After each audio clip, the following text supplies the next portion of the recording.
Well, welcome to this breakout session, teaching different learning styles number 2, which is reference to the middle to upper grades. And I don't know all of you, so I assume not all of you know me either, so I'll tell you a little bit about myself, not much, but I am Ken Kauffman. I live in Huntsville, Arkansas. My wife and I get around a good bit to schools in this region, Texas, Oklahoma, Kansas, Missouri, and Arkansas, and working for Christian Life. So as a school rep and a homeschool rep, and also doing some editor work and various other aspects of working for Christian Life. I did teach school for 8 years, so I know some of you have something up on me on that, because that's not very long. And I was just startled myself this morning when I realized that was 19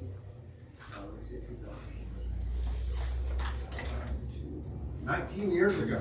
It startled me that it's been that long since I've not actually been in the classroom. But I have had the advantage of also getting into a lot of classrooms and learning from teachers and watching students grow up year to year when I see their schools, when I visit their schools. All right. The blurb says here that as students get older, they have started to establish their own ways of learning new information. How can middle and upper grade teachers help different kinds of learners find their groove and learn in the most effective way? I might just simply say, how can we motivate middle, upper grade students to find their groove and learn in their most effective way? I don't want this all to be theory today. It is a complex study. It can be a complex study, but it's helpful to know a little bit about learning styles and various principles like that.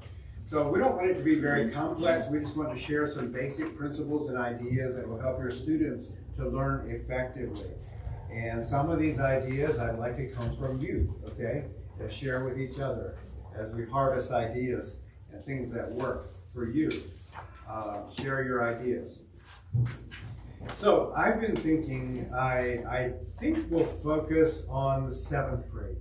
7th grade. How many of you are teaching 7th graders? Okay. Some of you. Okay, not all of you, but that's where we're headed. Okay, that's kind of where we're focused, is on 7th graders. Okay.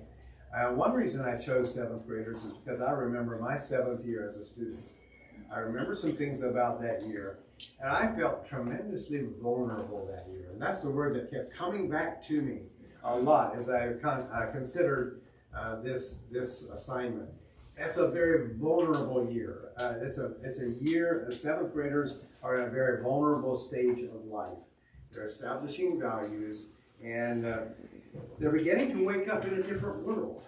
That's what they're doing. They're waking up in a different world. They may be walking on unfamiliar ground of puberty and adolescence and not for sure where they are in this life, and that becomes extremely important to them, doesn't it? About where they are, where they belong. Do you remember 7th grade when you were a student? Was it a memorable year?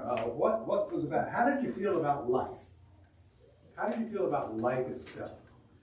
Any comments on that? And what we're trying to do first is establish some commonalities, some things that are common to 7th graders, or 7th and 8th graders, but especially 7th graders. A lot. Dreaming, yeah, dreaming, aspiring. Yeah, okay, right. Okay. What are some other things about life? How did you feel about yourself? 7th grade. Pretty insecure and focused on my peers and what they were doing, what was acceptable. Okay, all right, yeah, okay. Insecure and not for sure where you stood. You're always trying to say you find an acceptable spot, or a spot of acceptance. All right? How did you feel about school? 7th graders, how did you feel about school? I had no friends. No friends. Oh, okay. All right. So that's how you felt about school. Okay. What are some other aspects of it? How did you feel about school in 7th grade? That's when school changed for me. I started enjoying school. That's when you started enjoying Because of my school. teacher. Okay. So that made a difference. The teacher was an intervention there, or a pivotal point there.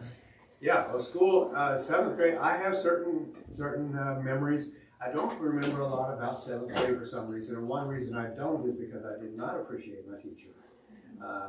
And I do have some memories of things that are not so pleasant, like the teacher whipping the eighth grade boys right there in the classroom, you know, whipping them, and the boys grinning when they walk back to their seats, you know. Who is the hero here? Yeah, really, and it just confused my world. It just really did. Another thing that teacher did is when we had our achievement test, when the results came out, she posted the results of every student on the wall. And so that didn't do anything for my self-esteem at all, because, I mean, it elevated it too much because I was a top student.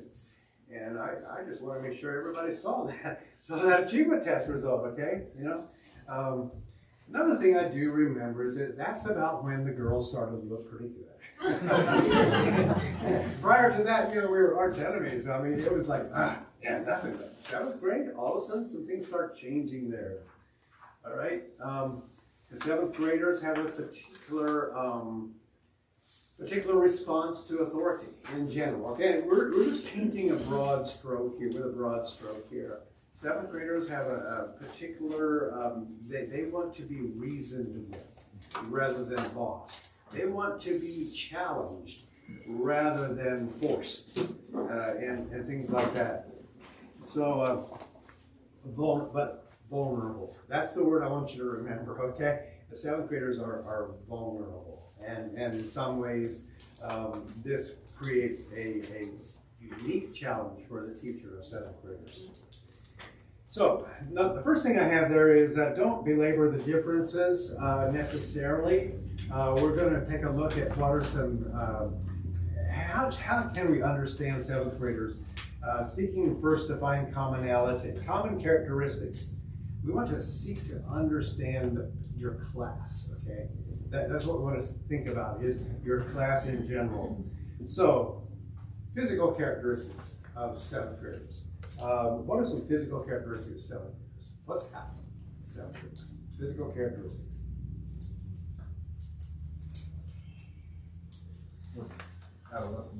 Adolescence, yeah, body changes. Yeah, body changes, acne, you know, and girls going earlier than boys, you know, maturing earlier than boys, and the boys kind of feeling awkward about that. You know, sometimes it can happen.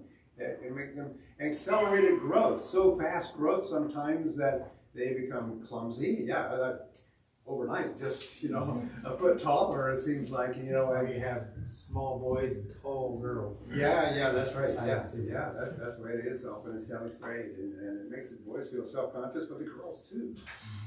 Girls also feel self-conscious about that. You know, the boys are supposed to be the big guys. Everybody knows that. But there's that awkwardness sometimes, you know, with the body changes and the rapid growth. They're conscious of their body differences, you know, like big feet, you know, big feet or the long nose, or they're just all of a sudden conscious of those things. And another physical characteristic often of seventh graders is they're moody. Grouchy, tired. They're growing so fast, and if they don't get their sufficient rest, they're going to be tired. They're going to be grouchy. But a lot of attention to appearance too. Most times, this is why when that starts, from sloppy slobs, you know, in sixth grade, you know, it doesn't matter how I look, fifth and sixth grade, doesn't matter how I look, all of a sudden by seventh grade, pay attention to how we look, okay? The hair has to be right, and the clothes, you know, are in style, and everything needs to look good. So yeah, physical characteristics. Okay, now how about emotional characteristics of seventh graders? What are some emotional characteristics? We want to just kind of rush through this, and we're not going to spend a lot of time on this part. I'll just suggest a few, okay? Self-consciousness. Self-consciousness, extremely. Sometimes preoccupied with self. Sometimes exaggerated self-importance. You know, I mean, they think they know it all. I mean, they have to have, and he thinks he knows more than he does, really. He thinks he knows more than he does. A growing spirit of independence, yes? Yeah, one of my students, I'm the queen. Okay, all right, okay. Interesting. Yeah, exaggerated self-importance. There you go. Yeah. Growing spirit of independence, self-confidence leads to being opinionated and objecting to everything. Quick to do that. They actually do respect leadership and inspiration. Even though they may push against it, they actually do respect it. What they do really resent is coercion, being forced to do something. They're ready to start reasoning with instead of being pushed. They generally like fun, noise, and activity. They're quite pure conscious, as one of you said, and they're torn between pleasing their peers or the adults in their life. Seventh graders, okay? Intellectual characteristics, here's where we are in school now, okay, right? Intellectual characteristics, they are aware by this time they have the ability to solve some, if not all, of their problems. They're becoming aware of it, that they're developed to the point now that some of the answers is within themselves. I mean, they can find the answers to life's dilemmas. He begins to test everything through his sense of reason. He begins to test everything through his personal sense of reason, okay? And sometimes it seems so immature and shallow to us adults, and teachers especially, but they want to test everything through their lenses, through how they feel about it, and their emotions. Establishment is questioned. He thinks, he idealizes, he's able to think abstractly a little bit more than he has been. Boys like activity and adventure, and even in reading. Their reading between boys and girls is varied substantially by 7th grade. Boys like adventure and sciences and things like that. Girls tend to go more toward social and family themes. Romance and things like that is where they would be tended to go. All right.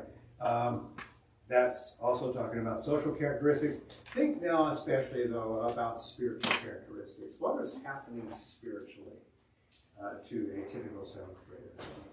Again, we're painting with a broad stroke, okay, and considering the vulnerability of a 7th grader. All right? What is happening to the 7th grader in his spiritual characteristics? Guilt. Guilt, yes. Because of things he's done or because of who he is? What was your feeling of guilt when you were a 7th grader? Is it just because of specific actions that you've done or things that you were misbehaving? No? Okay, Tim, explain. It would be more, I think, when you're understanding the way it works, Yeah. as far as who you are and what you are because of who you are. Okay. So we think more of our root, our what makes us do what we've done, and we just kind of feel guilty. You start to feel, as 7th grader, a typical 7th grader is starting to realize that he does not actually have the answers spiritually, and he's beginning to feel empty. He's beginning to feel empty and to sense his need of God. He's beginning to see himself as needy and sinful in a deep sort of way. He may not be able to express that yet. He may not be able to bring it to the surface yet, but he is beginning to sense that neediness spiritually. He struggles with that awareness. And like you said, he starts to consider his motives more than just his actions. He starts to consider that. And that's where 7th graders also enjoy and appreciate when we deal with them in a discipline issue, we talk about motives. Not just about what he's done, but about his motives.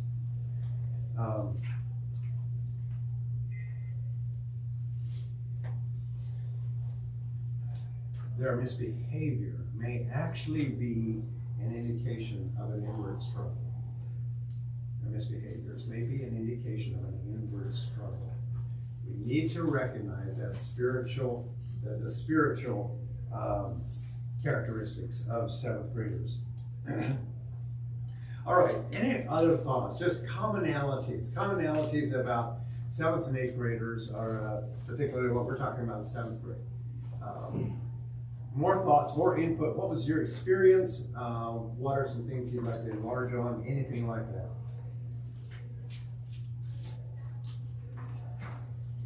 All right, the next section I have is just some motivators. Stickers and stars are historical. I mean, this thing of the past for them, okay? You don't go to this kind of thing anymore to motivate them. Motivation is often a challenge for seventh graders. What have you found? What works? What are some simple motivators? And again, we don't want to go to a lot of practical projects or incentives or things like that. But what are things you do and can be as a teacher that provides motivation for the student? I have a few things here, but I'm open to your ideas. Let's share together. What are some motivators for a seventh grade student? What are some things you can do as a teacher to motivate a seventh grade student?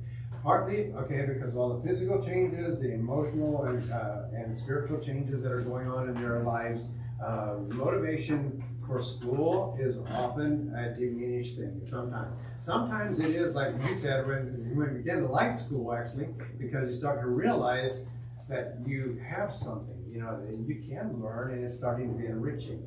But as a general rule, I would say it's probably the opposite problem is more frequent, where they just don't have a joy for learning anymore. They're just not really enthused about that.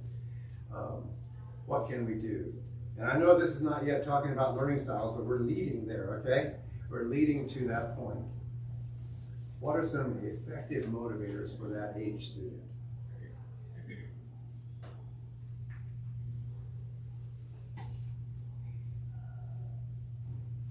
Okay, I'll share a few. I'll bounce them off of you. Sincere words of appreciation and commendation. Sincere words of praise. Appropriate words of praise.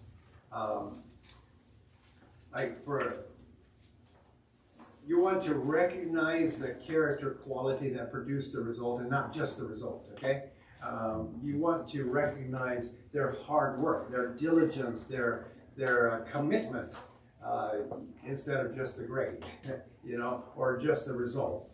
Because that's where they're starting to think. They're starting to think about what makes me be who I am. What makes me act the way I do. What are my intrinsic motivators? Is a question they're asking. And so that's where we need to speak to now at this level. We need to start speaking to their adulthood a bit, or their upper characteristics like that. So for the effort and character qualities that produce the result, not just the result themselves. And also be careful about just simply telling the person he's super, he's great, he's superior, and things like that. You can do that maybe for the boys a little bit. You can maybe say, okay, yeah, you're the hero, you're the guy, you're the he-man, Hey, by that time it might still work. That will work better for third and fourth graders. It will work a lot better with third and fourth graders. So again, work on character results, character qualities that produce the results, and find sincere words of praise for those things. For the girls, they might still be likely to, the girl students might still be likely to really thrill when they please the teacher, okay? So you can just tell the girls, I'm pleased. I feel great about what you've done, and it might make the girls feel pretty good yet. But again, focus again on character qualities more than that. Mark Twain, remember what he said? He said, I can live 2 months on a good compliment. Yeah, and so even if your students can live 2 weeks, go ahead and give them, okay? Because they need to live on that, and that's important. Another motivator, something that I found in school for seventh graders, is increased responsibility. Give them some more responsibilities. Give them something to do. Make them feel like they're actually contributing to the life of the school. I had the one year I was teaching, I think I had 21 students in grades 3 through 9, I think it was. And it was more in an individualized setting, but it was a very stressful year that year, okay? My wife came to school almost every day to help me teach that year. But after a while, by the end of the first quarter, I had to just call a meeting, and with all the students, I said, look, it's not working, is it? Something has to change. I hear you complaining. I see that I'm not getting to your questions. I'm not helping you, the grades are going down a little bit, and something's not working. And so I really wanted them to buy into the problem. It's our problem, okay? It's not the school board's problem because they just hired one teacher for all those grades. But it's our problem now, okay? And they bought into that. And I asked them for help and advice. What are some things we can change in procedures and the way we do things that will make us be more efficient, but make us stretch around and reach around? Believe me, they came up with some great ideas. We implemented a lot of their ideas, and things went a lot better. That created not only a camaraderie and a group feeling, a body consciousness, a class feeling, but it also made them feel really important because this is something they came up with, and they bought into the problem, and that gave them increased sense of responsibility. Hey, it made them bloom and blossom. This really works well for 7th and 8th graders. Use them in the classroom somewhere else or in another classroom. Send them down to help the 1st graders do their spelling words, or whatever you can do, wherever they can be useful in that way. They will appreciate that. That is a motivator for them. If they can put their skills and their maturity to work, in another setting. Okay, have you come up with anything else? Motivators for the 7th grade student. I've found that for the 7th grade, they start enjoying maybe opportunities to earn extra credit outside of the normal lesson, which is a little bit what you were saying, is just a little bit of independence, give them a little project to work on that's different than the book, Right. so they kind of feel in charge of this project. Yes. And indirectly, they're doing the same thing. Yeah. But they feel important because they came up with the idea and they do it, but the end result's the same. Exactly. Give them a long rope. Give them as long a rope as you need to give them that creativity. Let it come to bloom, that creativity, because they are innately creative yet, okay? They may not act like it. They may be sullen and withdrawn because they're sorting through all their feelings. They may camouflage that with a sullenness, but as a teacher, we can draw that out. We can draw that out and make so that they feel like they are worth something. And one way you can do that is give them increased responsibilities. Another one I have is also share your personal experiences and anecdotes with them. Be open, and share your soul struggles, okay? Because that's where they're struggling right now. So share your soul struggles. Share how you felt when you were their age, or even current things that you're struggling with. All right, it's okay to be open. It's okay to just tell them, hey, this is how I'm feeling today. I'm not really feeling very well. I'm actually struggling with a sense of depression or whatever it might be. It's okay to be open. We don't want to just pour it all out there in front of them, and say, and let it all hang out. No, we need to still be dignified and present ourselves as authority and as teachers. However, it is important that they sense that we're being genuine, that we're being honest. That is a motivator for a 7th grader. If they can smell hypocrisy a mile off, a mile away. Share the things that you have discovered in life. Share some of the lessons that God has been doing in your life. Admit failure. Illustrate repentance. How many times will your 7th graders hear you say, I'm sorry? That's a motivator. It's a motivator. It can be a motivator if they sense the teacher is honest and open. Another one here is, this is more general about motivation. The starting point for learning is sensing a need. Okay? If you can just remember that. The starting point for learning is sensing a need. Okay? That's one of the things that as teachers we need to do, especially with 7th and 8th graders, the upper grade students like that. They need to learn their sense of need. They need to be able to visualize it and to feel it.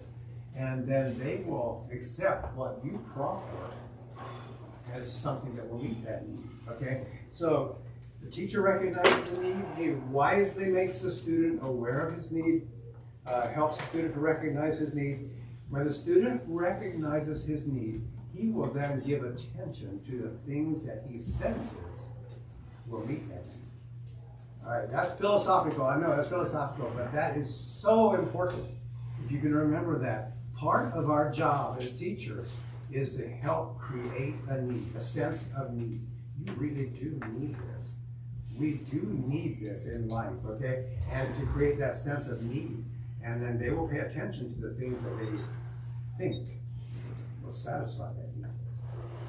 That's where we're at a pivotal place in those needy students, these vulnerable students at that age.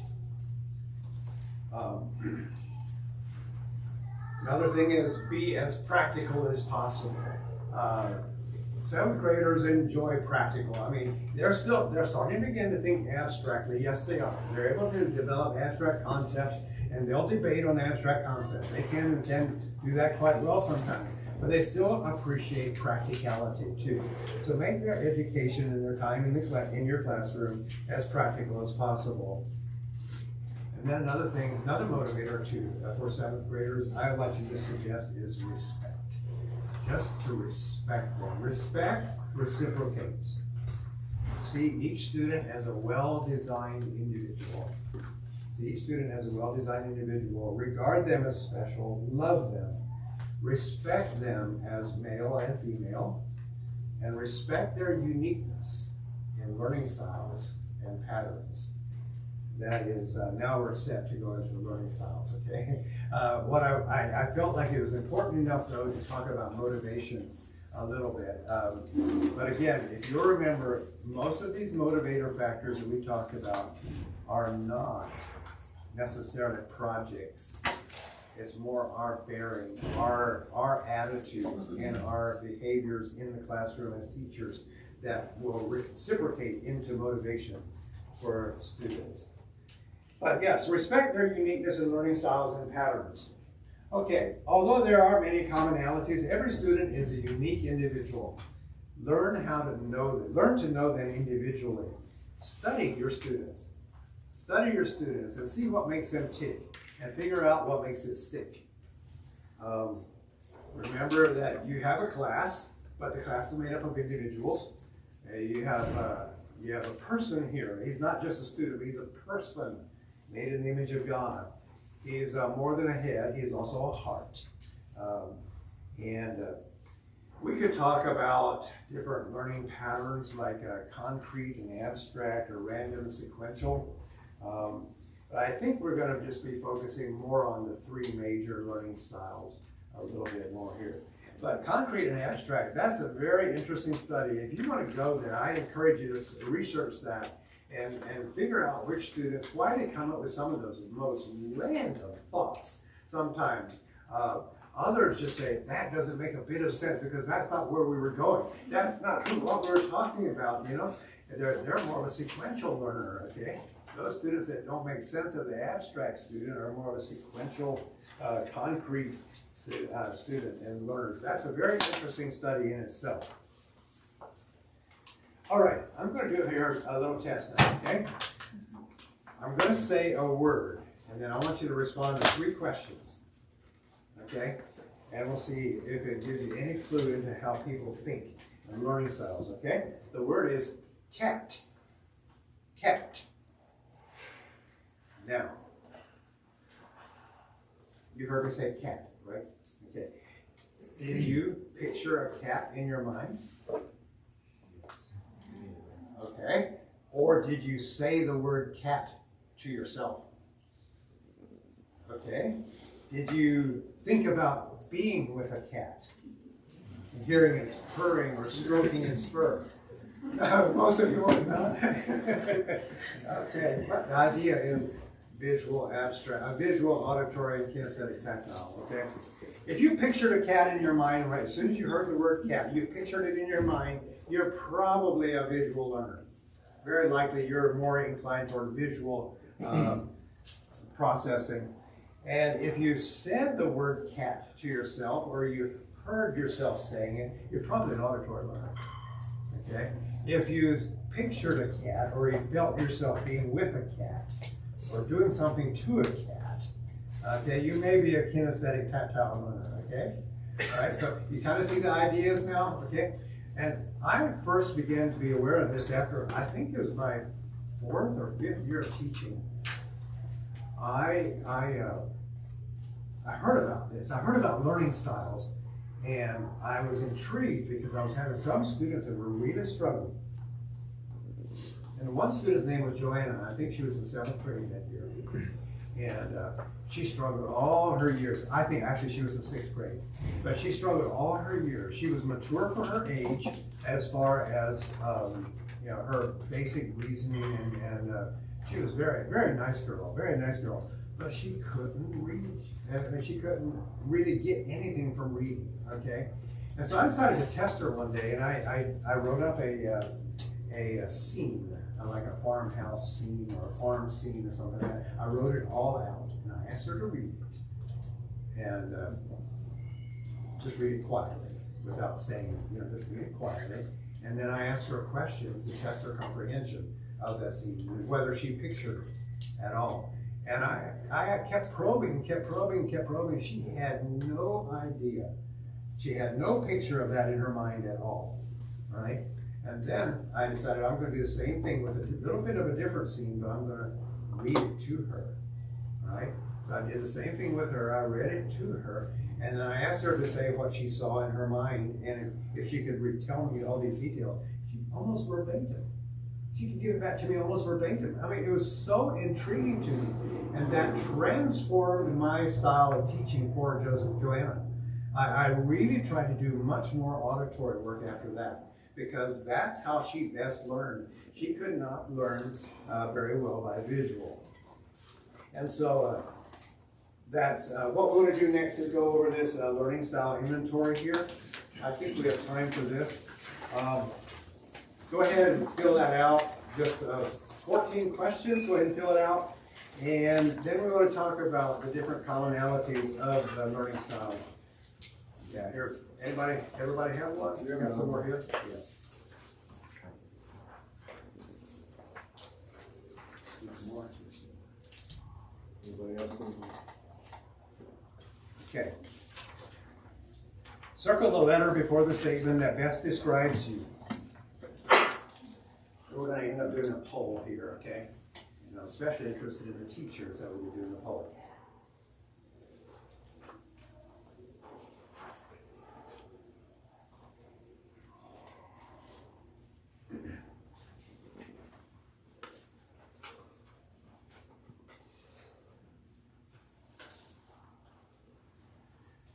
Don't take a lot of time to think it through. Don't overthink it. Just your first impressions is probably going to be correct.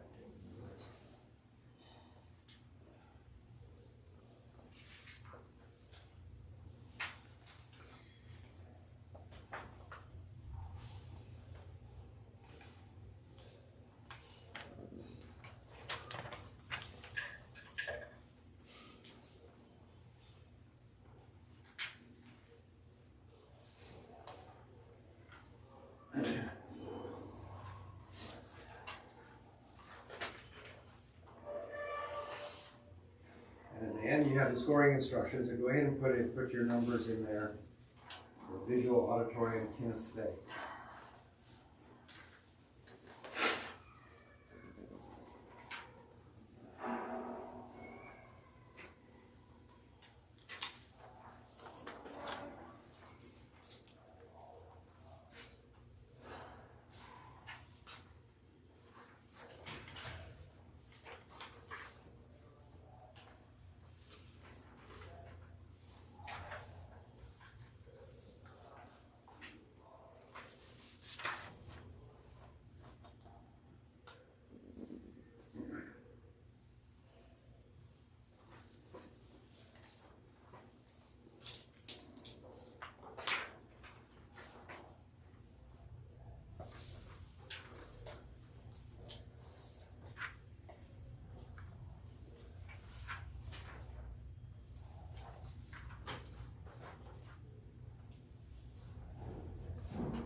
Now, I suspect some of this is familiar to you, or some of you already.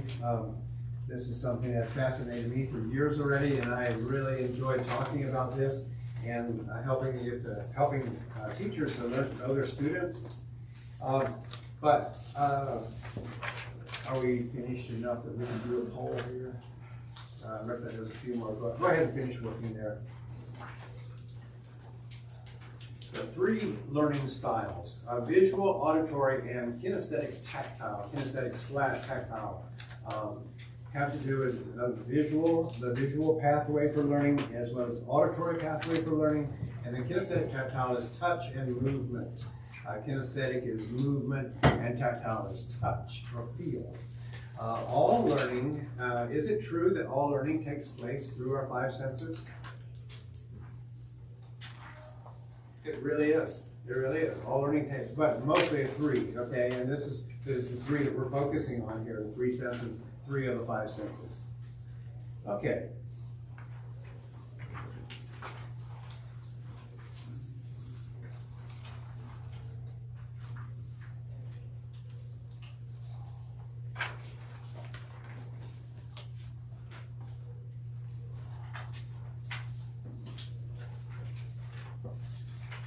All right, let's do a poll.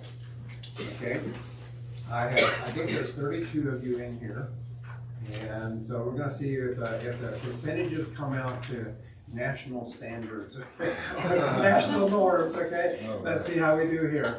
Okay, how many of you find yourself a visual learner? Okay. Okay, so raise your hands high. 1, 2, 3, 4, 5, 6, 7, 8, 9, 10, 11, 12, 13, 14, 15, 16, 17, 18, 19, 20, 21, 22. Thank you.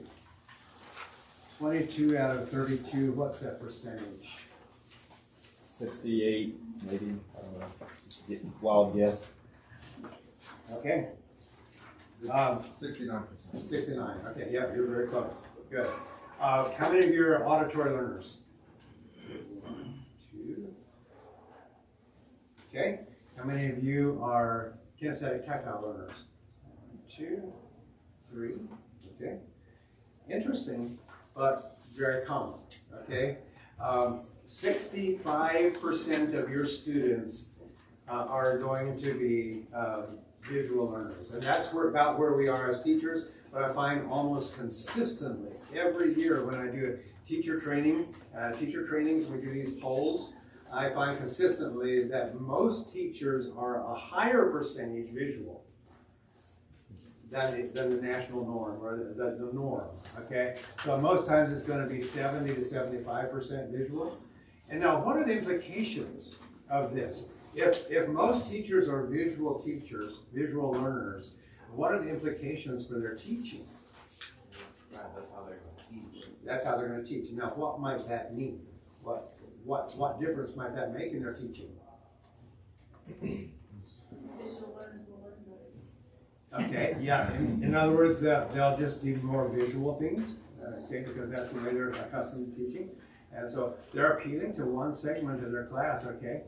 And then who's labeled the hard learners? Yeah, who's labeled the hard learners? It might be the auditory students or the kinesthetic tactile learners, okay? They may not actually be the hard learners. They may just be the different style learners, okay? And the wise teacher studies her students and realizes that this student is auditory, this one is more visual. However, we don't want to label and segregate, okay? All you visual students are sitting on this side of the classroom, you auditory over here so I can speak louder, you get you up front so I can talk to you, you know?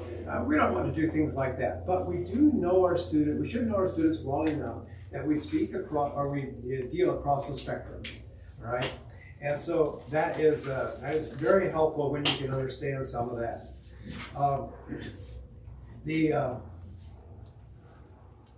Teach with the student's learning style in mind, but teach across the spectrum. Use variety and be consistent in this. Remember that students can engage and develop other styles rather than their dominant style, okay? They can develop other styles. It's not unprofitable to stretch them into really listen if you're a visual learner. Really listen, okay? Are you paying attention? You know, it's important to develop those styles as well. new methods can broaden his style of learning. These students, a seventh grade student, might be mature enough to determine his own style too. You might give this test to your seventh grade student and help him to understand himself. Okay? He may be able to figure something out about himself, that this is what makes me tick. This is how I flourish the best. This is how I function the best. All right, we're not going to get finished. I can see that already. But if you look on the other sheet that I passed out, the characteristics of auditory learners, 35% of your students are going to be auditory learners in general. 5% of your students are going to be kinesthetic tactile learners. All right? So 5% are going to be kinesthetic tactile, and then 65% are visual learners, generally. Some tools for the auditory learners and all of the learners that are also delineated there. I think what we'll do is just simply let you read it, okay? For you, since you're so visual.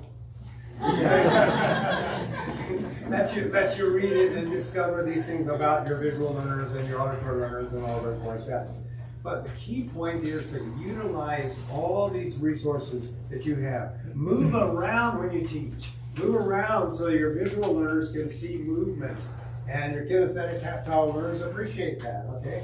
Your kinesthetic tactile learners, get them to move a little bit. Go ahead and let them tap their feet, or tap if it's not too noisy, you know. Do something, let them squeeze a ball, let them put their fingers in shaving cream on their desk if you're teaching them how to form letters, you know, things like that. You can just do a lot of things like that for each individual type of student. But teach across the spectrum. Be visual, use charts and diagrams for the visual students, but speak loudly, plain and clear for the auditory students, and move around for the kinesthetic tactile students. All this are the forms of a master teacher, is being able to understand all these learning gateways and to teach across the spectrum to them. All right, that is all we can handle today. The last part there, I wasn't sure if we were going to get to that anyway, but I'm going to read this. No, I'm not going to read that either. Okay. I would like to just encourage you to consider the seventh grade student again. Remember the word that we used at the beginning? What was that word? Vulnerable. Vulnerable. Consider him vulnerable. God, however, has a record of interventions. Okay? He has a record of interventions, placing people in the right place at the right time for anybody that is vulnerable. And who knows but that you have been called to the kingdom for such a time as this.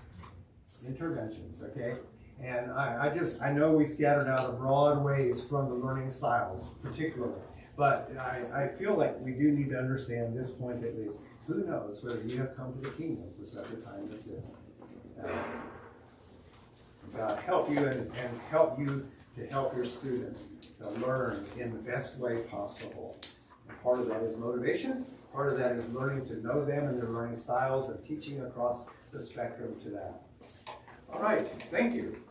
It's been interesting, and I'd love to talk with you some more about it if you have any questions or things like that, or if you're having a hard time figuring out one of your students, maybe we can discover together.